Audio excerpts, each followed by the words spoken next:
Hello and welcome.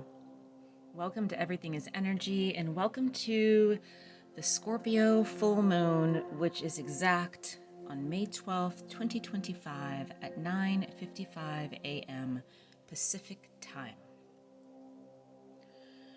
We have Luna in the sign of Scorpio, and there's a simple theme that's going to weave throughout all the aspects of what's present for this full moon, and that is about illuminating hidden truths.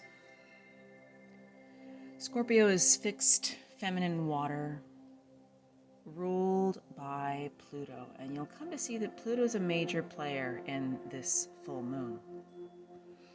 We also have Luna conjunct Juno in the sign of Scorpio. Juno being the Roman equivalent to goddess Hera in Greek mythology. She's the daughter of Saturn, the wife of Jupiter, and queen of the Roman gods. Juno's conjunction brings her energy with it. She is a goddess of fertility, love, marriage. She is a champion and protector of women and feminine energy. She's also the protector of the state and the people of Rome.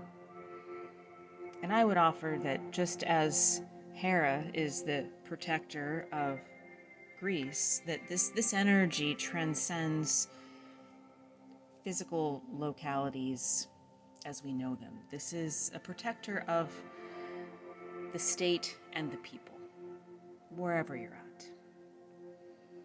And it's interesting to have Juno conjunct Luna in the sign of Scorpio, because this is pointing us to a dose of intuition and inner knowing as we're becoming aware, we're becoming attuned to the deeper truths.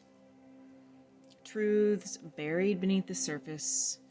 Beneath the surface can also mean beneath our consciousness, beneath the collective consciousness, beneath the veneer of 3D reality that we hold to be true. And Juno is showing us that the deeper truths can be or are about the stability and protection of our world, of the people in any particular state or government. It's also about empowerment and protection of women and feminine consciousness. I like to remind us all that in my understanding, we are all ideally half divine masculine and half divine feminine. So this feminine energy is embodied in female gender, but it's also about divine feminine energy in general. And it relates to fertility, and it's about what we know as fertility and pregnancy, but fertility is creation, is imagination. And it also pertains to matters of the heart, to marriage and all matters related to partnership and love. And now it's worth noting that every single full moon we ever have, we have the moon and the sun in opposition to each other. And we also have the sun in this particular lunation conjunct Uranus and Algol. And it's worth noting that part of this conjunction is actually going to be exact on the 17th. The sun is going to be exactly conjunct to the minute Uranus on the 17th, on this coming Saturday, but this is already operational. And it's also worth noting that Uranus is in an exact conjunction with Algol during this full moon. So the sun and the moon energetic of opposition is informed not only by Uranus, but also by Algol. What does that mean? So I mentioned that the sun is always in opposition to the moon during a full moon, and that's what brings the energy of illumination. That's what brings those realizations, those aha moments. But we also have the sun, as I mentioned, conjunct Uranus and Algol in Taurus.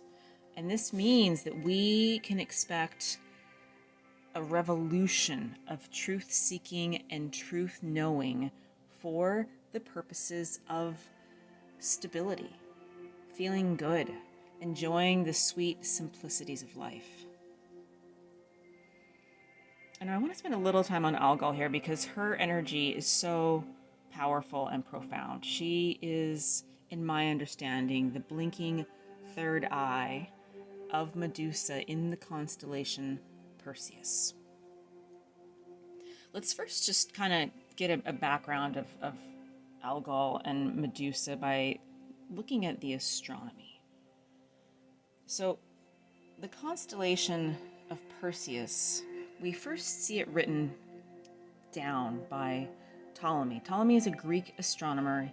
He created a catalog of something over 1,000 stars that were visible to the naked eye. He put them into 48 constellations, and this was about the year AD 150. That work is the basis for our present-day layout in the sky, for our understanding of constellations. And so in this catalog, Ptolemy listed 26 stars in the constellation Perseus and described how they could be used to create an outline. And in the images, there's a flying hero's body. He's got winged feet. His left hand is grasping Medusa's snake-haired head, and his right hand is brandishing a blood-spattered sword, which he used to decapitate her. And Algol is known as the largest of 4 stars in Medusa's head. I would offer that it's not one of her eyes, it's placed next to her eye, and as it's blinking, it's pointing to her third eye. It's worth knowing that some of this, if you look at classic astronomy, you'll know that Ptolemy and the Arabic astronomers who came after him didn't necessarily see Algol as the third eye, quote unquote, of Medusa's head. They saw it as a blinking star in her head that's between her eyes. My offering is that now that we have an understanding of where the third eye is in the energetic body, that is what we can now maybe connect, a dot that we can connect. Take what you like, leave the rest. It's just an offering. But it is worth just kind of also noting that Algol is actually seen by the naked eye as a blinking star. Its brightness comes and goes, and this is one of the reasons why it's colloquially known as the demon star. Demon star because we'll get to the myth of Medusa, the snake-covered head who turned men to stone, right?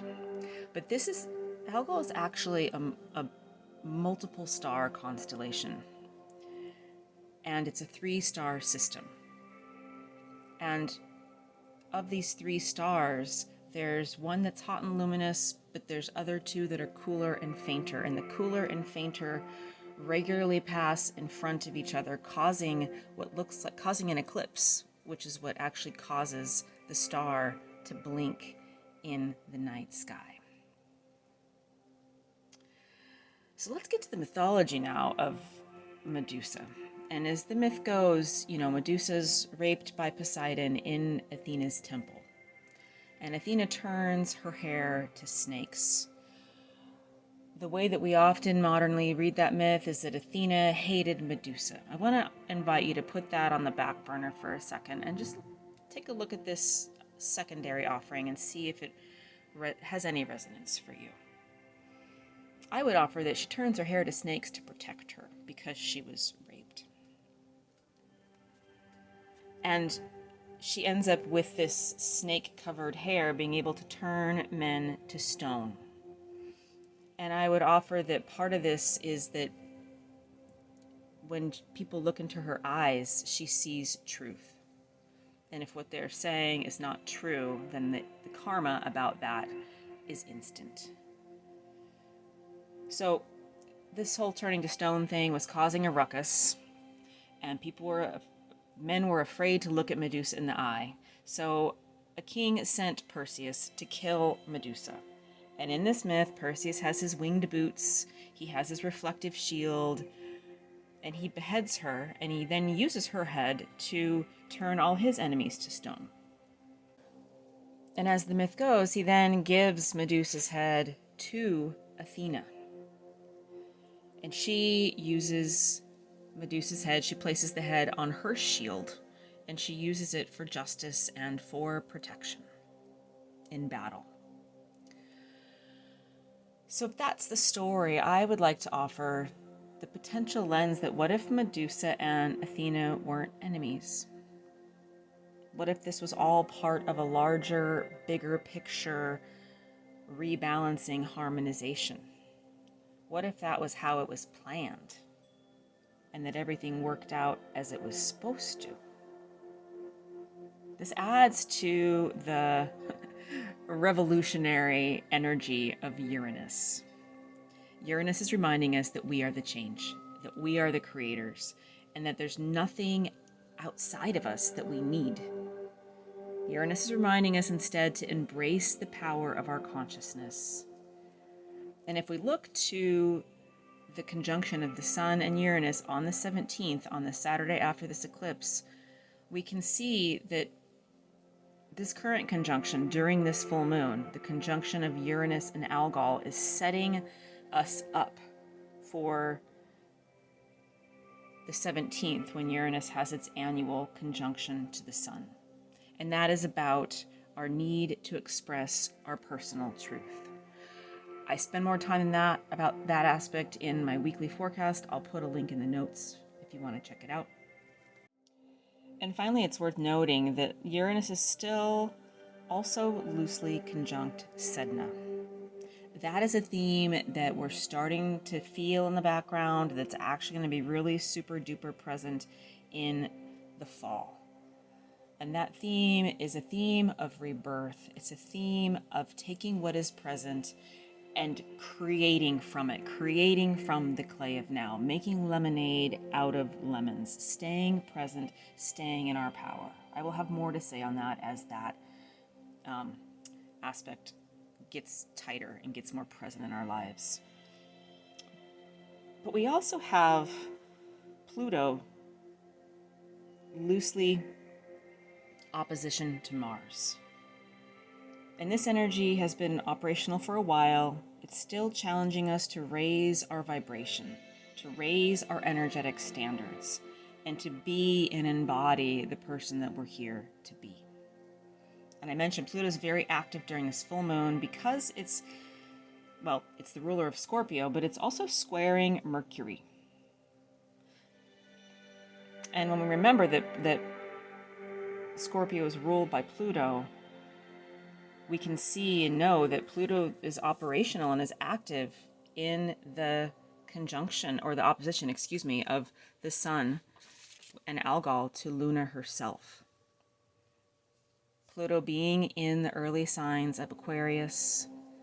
So this square to Mercury could very much be a release or a realization of energy about how we're communicating and why. And even though the square is exact and precise during the full moon, it might take a few days for us to really see this in our conscious minds, to see it in the 3D world. And I would invite you to look to the 17th, because that is when the Sun is going to be conjunct Uranus. Pluto being active is also sextiling Neptune and trining Uranus. And Neptune is conjunct still Saturn, Ceres, and the North Node. Neptune in Aries, Saturn in Pisces, Ceres in Pisces, North Node in Pisces. But Saturn in Pisces is pointing us to potentially the limits, the shadow side of Pisces. And that could be utopia versus dystopia. Dystopia because we are experiencing magnified fears. So if that's the shadow side of Pisces, and that's what's constricting, as we're very fortunate to have Neptune at the first degree of Aries, and that's going to be helping us to see through any magnified fear that is simply an illusion or a delusion. And we also have the North Node in Ceres in this conjunction to remind us to take care of ourselves, to remind us to be true to ourselves, as we serve others, as we serve the collective, as we experience ourselves as a part of a unified whole. And we're on this journey of reimagining and co-creating a bright future. So Pluto is now, with all these aspects being so active during this full moon, preparing us for Saturday the 17th, for that time when the Sun and Uranus are conjoining. And that's going to be a download into 3D reality time. Right now, we're likely going to be able to feel the energy in the ether. And finally, it's worth noting when we look at this chart that we still have Eris conjunct Chiron.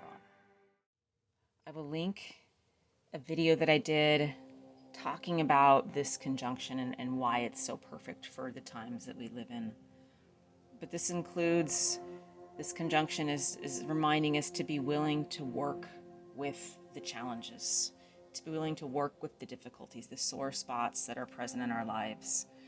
And the message of Eris conjunct Chiron is to be present with the challenges and to bring 100% of our truth and our consciousness to the challenges. Not to quit on them, not to try to overpower them, not to react, but to really consciously work with the energy and stay present. And to do so not from a space of ego, but from a space of genuinely seeking a deeper understanding of what is true. So this is such a potent week of our lives. This is such a potent full moon. We are living in powerful times. Let's go ahead and get to a meditation. Find somewhere where you can sit or lie with a straight spine, somewhere where you won't be disturbed for the next 10 or so minutes of time. And close your eyes. Close your eyes and bring your attention, your awareness to your breath.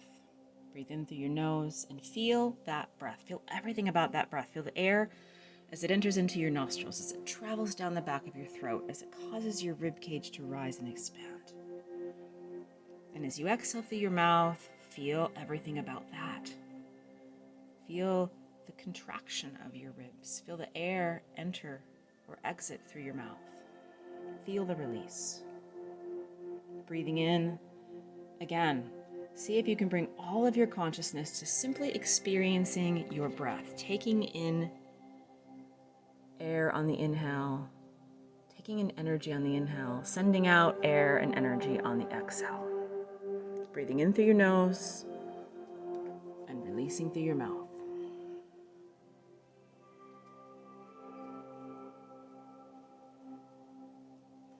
And allow your breath to start to deepen. See if you can inhale for a count of 4 or 5.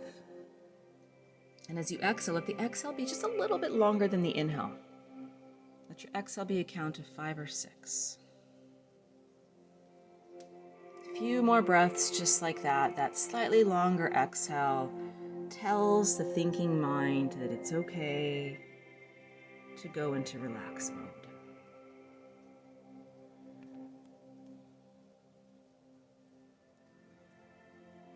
And I invite you to imagine that you're sitting in a boat at night on a still lake. There's the smell of the water, there's the smell of nature around you, and you're looking up at the night sky, you're looking up at Luna in her full glory, and all the stars and the constellations in the sky. And just allow yourself to breathe, to be in that boat, to be in the stillness of the water, the stillness of the breeze. And just simply breathe. Breathe in through your nose, release through your mouth.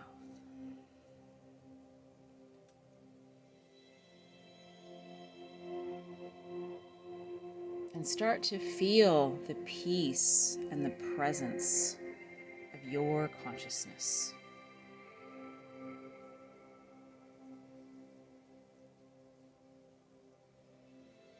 And as you're looking up at the night sky, off to the left corner of the sky, a star in particular catches your attention because it's going dim and going away, and then it's coming back. It's blinking.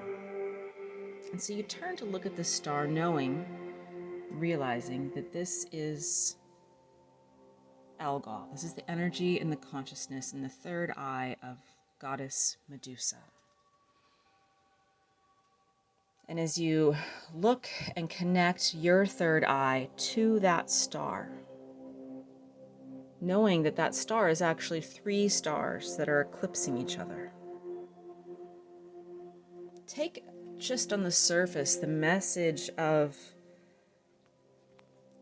being reborn, the message of blinking, going away, and then coming back online. The message of release so as to be reborn. And start to allow that energy, that knowing, to penetrate into your mind, your third eye.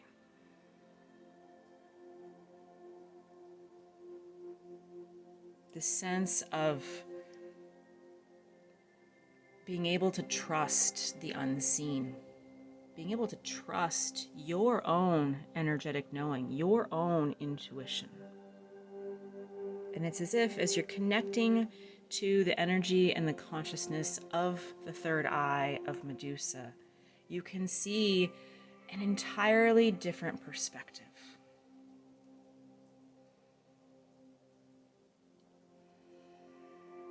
And even if you can't see the entirety of the perspective, you can feel more comfortable, maybe even confident, knowing that being in a time of unknown is being and living in a powerful time. Anything is possible when we are in a time of not knowing. And all the activity of Uranus and Pluto are reminding us that we are the change, that our consciousness is the creator of everything, and that it's perfectly natural and normal to be in a time of transformation.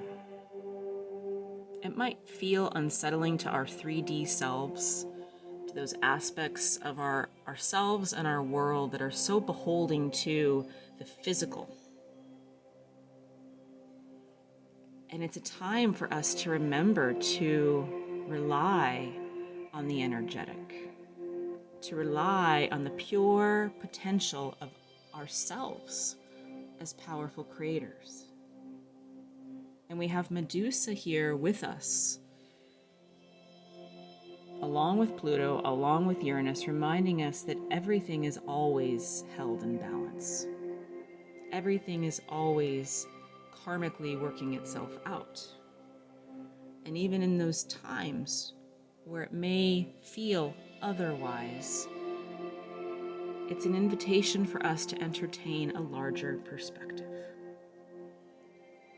a bigger picture, a realization that we might have later on this week, as I mentioned, maybe on the 17th, of realizations that we're going to be having throughout 2025 and 2026.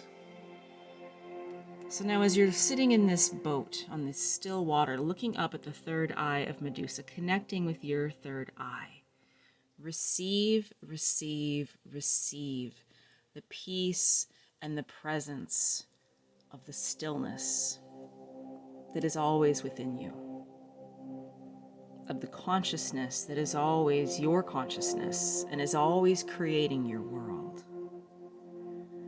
And see if, as you're just floating in the darkness, you can relax a little bit more into the unknown. Human beings are almost trained to fear change. We're habitual creatures, but as we are also creators, we've forgotten about this aspect of us being powerful creators. So it's a really perfect time for us to get comfortable with change. comfortable with transformation. And the main tool we have to help us feel comfortable is our understanding of energy, our understanding of how our world works, how our universe works, how we are the creators.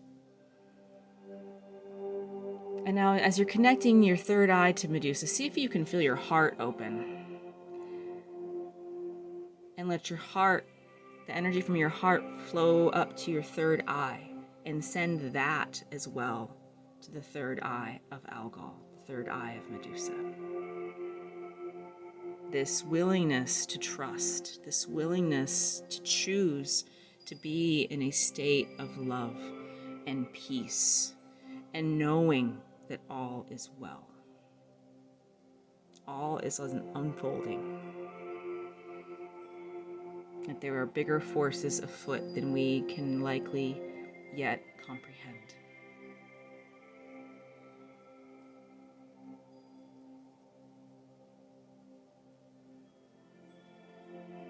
And send a pulse of gratitude from your heart up into your third eye, into Algol, the third eye of Medusa.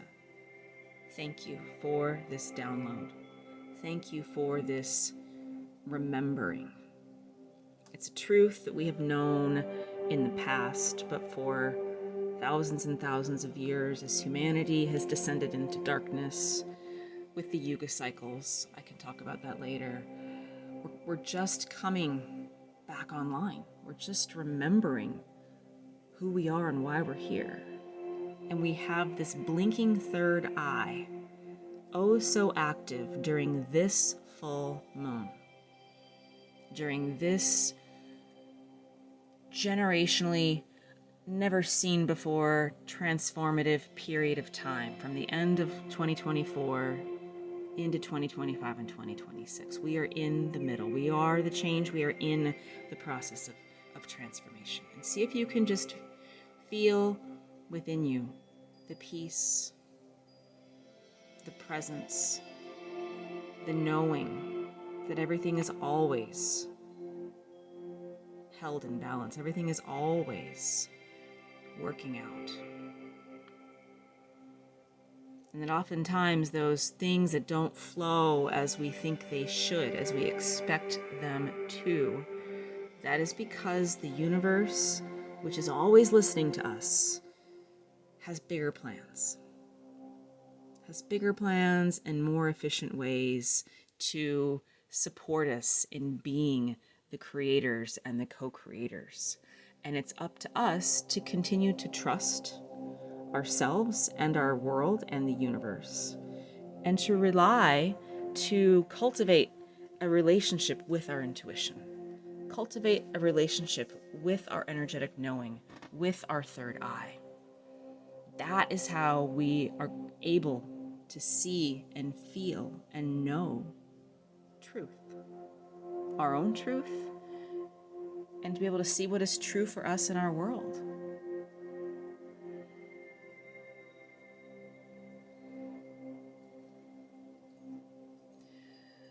So one final pulse of gratitude to the third eye of Medusa.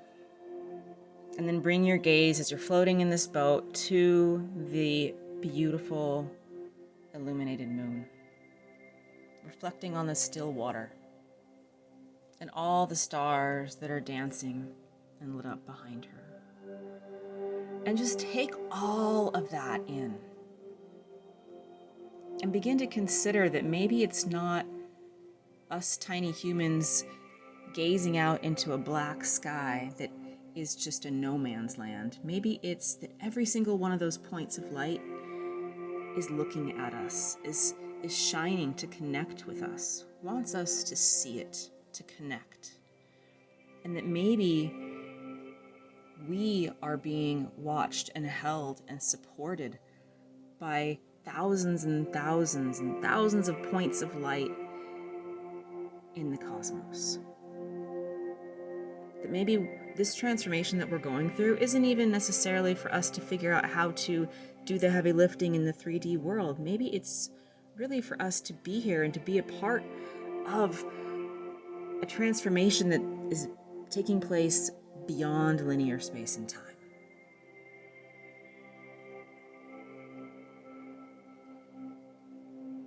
And from your heart, if that feels true for you, send a pulse of gratitude in all directions to all those points of light in the sky and to all the points of light on our planet. To everyone, to the thousands and thousands of people in the hundreds and hundreds of countries that are participating in this meditation, and to all the hearts that are open and the third eyes that are opening, that are coming to remember that we are the change.